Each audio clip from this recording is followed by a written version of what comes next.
Good morning, students. Today in our revision tutorial, our topic is nutrition in plants. So, students, as we have discussed yesterday also that uh, two types of nutrition are there. One is autotrophic nutrition and another one is heterotrophic nutrition. So, autotrophic nutrition is that kind of nutrition in which organisms are preparing their food by themselves. So, here the green plants are also doing which kind of nutrition? Autotrophic. And our topic of revision is nutrition in plants. So, the plants are doing autotrophic nutrition. Autotrophic nutrition was also of two types that we have discussed yesterday. It is chemosynthetic and it is photosynthetic.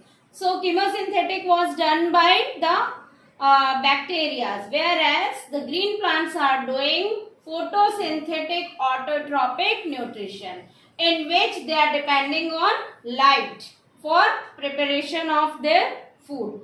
So it means that what we have from the third onwards, we are studying about photosynthesis.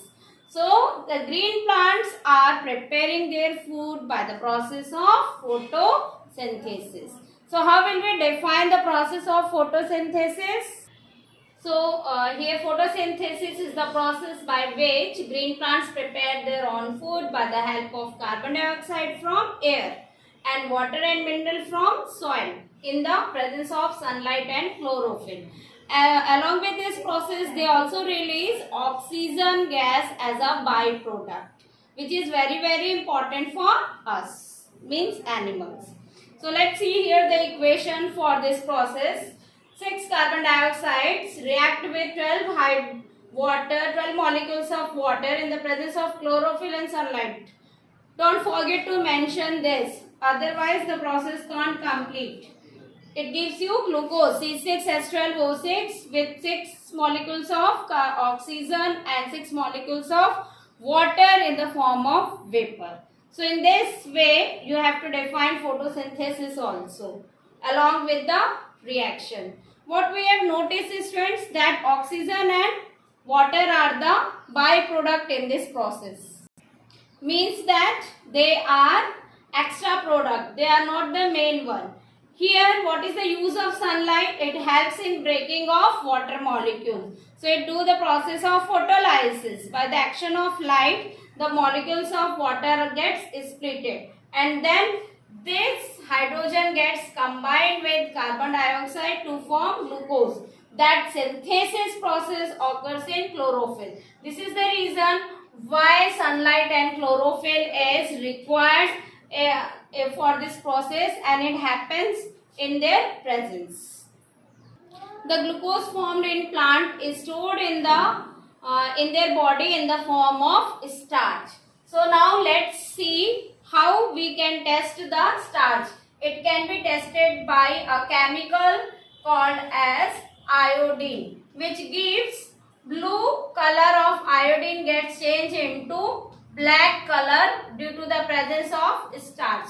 So we are generally using the iodine as a chemical for testing the presence of starch. We have done the activity also, like when we are decolorizing the leaf where the photosynthesis took place and then added iodine into it. What will we observe? The blue color of iodine gets converted into black color over the area where we have put the drops on the surface of leaves. It gives the confirmation that yes, the leaf has done the photosynthesis. And if the leaf has done the photosynthesis, means that glucose is formed. That glucose is stored in them in the form of starch. So starch gave the confirmatory test with iodine in this manner. Now let's see what are the factors which affect the process of photosynthesis. First one is carbon dioxide concentration. It is there for the process of photosynthesis, but when the concentration increases more than a limit, the process also stops. This is the reason why in polluted area the plants are not showing proper growth and development, because the concentration of carbon dioxide is high, more than limit. Now second one is light. Light intensity is also affecting the process of photosynthesis. It should be in proper manner. That is why it is said that during the morning and evening time the photosynthesis occurs very properly. Third is temperature. It occurs smoothly in the temperature between 25 degrees Celsius to 35 degrees Celsius. Below this temperature, like less than 15 degree, up to certain limit, the process occurs in very less, the rate of photosynthesis will be less. As well, when the temperature reaches more than 45 degree, we have taken the 10 degree variation, then what will happen? Again it affects the process inversely. Now the availability of water.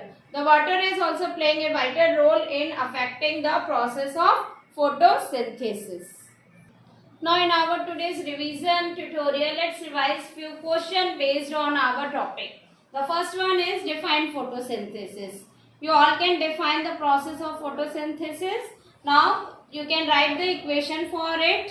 Write equation for photosynthesis, where you have to mention 6 carbon dioxide molecule reacted with 12 molecules of water in the presence of sunlight and chlorophyll, which gives glucose C6H12O6, and it also gives 6 molecules of oxygen and 6 molecules of water. Now let's see the next question. Write the byproducts of photosynthesis. What are the byproducts of photosynthesis? Oxygen gas is released in air along with water in the form of vapor. Our fourth question is which type of nutrition occurs in photosynthesis? Which kind of it is autotrophic nutrition. Now write the factors affecting the process of photosynthesis. What are the factors? Like carbon dioxide concentration, water molecule, water availability, temperature and light. These 4 factors affect the process. Our last question is that in which form glucose is stored in the body of plant. It is stored in the form of starch. So here these all are the question based on the topic of our nutrition in plant. This is all about our today's tutorial class. Students, please revise it properly and complete the question answer in a notebook. Thank you and have a nice day.